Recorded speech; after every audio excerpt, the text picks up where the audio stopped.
अकोल्यात आज वंचित बहुजन आघाडी रस्त्यावर उतरली आहे। तर गोसेवा आयोगाच्या कथित बेकायदेशीर आदेशांना विरोध करत आणि बियाण्यांच्या कृत्रिम तुटवड्याविरोधात संतप्त आंदोलन करण्यात आलं। शेतकऱ्यांच्या हक्कासाठी व वंचितांच्या न्यायासाठी वंचित बहुजन आघाडीने पुन्हा एकदा संघर्षाची ठिणगी पेटवली। 2 जून रोजी अकोला जिल्हाधिकारी कार्यालयासमोर वंचित बहुजन आघाडीच्या कार्यकर्त्यांनी जोरदार आंदोलन केलं। हे आंदोलन महाराष्ट्र गोसेवा आयोगाने अधिकार नसताना दिलेल्या आदेशाविरोधात होतं। गोसेवा आयोगाने गुरांच्या बाजारात निर्बंध घालण्याचे आदेश दिले होते, परंतु वंचित बहुजन आघाडीकडून या आदेशाचा तीव्र निषेध करत असा आदेश अंमलात न आणता गुरांचा बाजार पूर्ववत भरण्यात यावा अशी मागणी केली गेली। या आंदोलनाच्या माध्यमातून वंचित बहुजन आघाडी अकोला जिल्हाध्यक्ष आणि नेत्यांनी जिल्हाधिकाऱ्यांना निवेदनही दिलं। त्यांनी सांगितलं की गोसेवा आयोगाला अशा प्रकारचा आदेश देण्याचा अधिकारच नाही। याशिवाय अजित 105 यासारख्या महत्त्वाच्या बियाण्यांच्या जिल्ह्यात तुटवडा निर्माण करण्यात आला असून हे बियाणे व्यापाऱ्यांकडून जाणीवपूर्वक काळा बाजारात जास्त दराने विकले जात असल्याचा गंभीर आरोपही करण्यात आला आहे।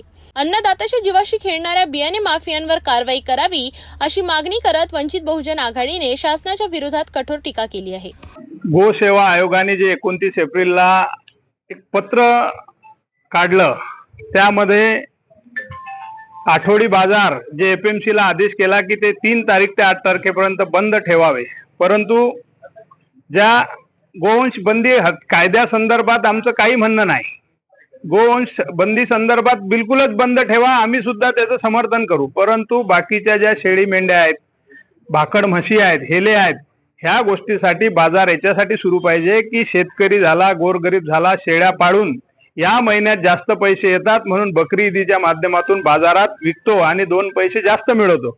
परंतु शासनाने त्याच्यावरच घाला घातल्यामुळे या सामान्य गरीब कुटुंबातल्या प्रत्येक माणसाचं यामधून नुकसान होईल आणि म्हणून शासनाने जे 29 एप्रिलला काढलेलं पत्र आहे ते रद्द करावं किंवा 3 तारखेपासून पुन्हा बाजार सुरळीत करावा। गोवंश बंदी हत्या संदर्भातलं जे काही असेल ते बंद ठेवावं, पण इतरसाठी हा सुरळीत बाजार करावा, जेणेकरून सामान्य कुटुंबातील माणसाला त्याचे 2 पैसे शेळ्यापासून मेंढ्यापासून जास्त मिळतील आणि म्हणून म्हैसापासून सुद्धा जास्त मिळतील। म्हणून माझी विनंती आहे, शासनाने तात्काळ हे पत्र रद्द करावं। आयोगाला असा कुठलाही अधिकार नाही, आयोगाला फक्त शिफारसी करता येतात, परंतु आयोग हे आदेशाचं अतिक्रमण करत आहे आणि म्हणून आयोगाने सुद्धा शिफारसीच्या पेक्षा जास्तीचं अतिक्रमण करू नये अशी आमची विनंती आहे। गोसेवा आयोगाच्या बेकायदेशीर आदेशांना विरोध, गुरांचा बाजार सुरू करण्याची मागणी आणि बियाण्यांच्या काळा बाजाराविरोधात हाक। वंचित बहुजन आघाडीचा आजचा आवाज जिल्हाधिकारी कार्यालयात घुमला।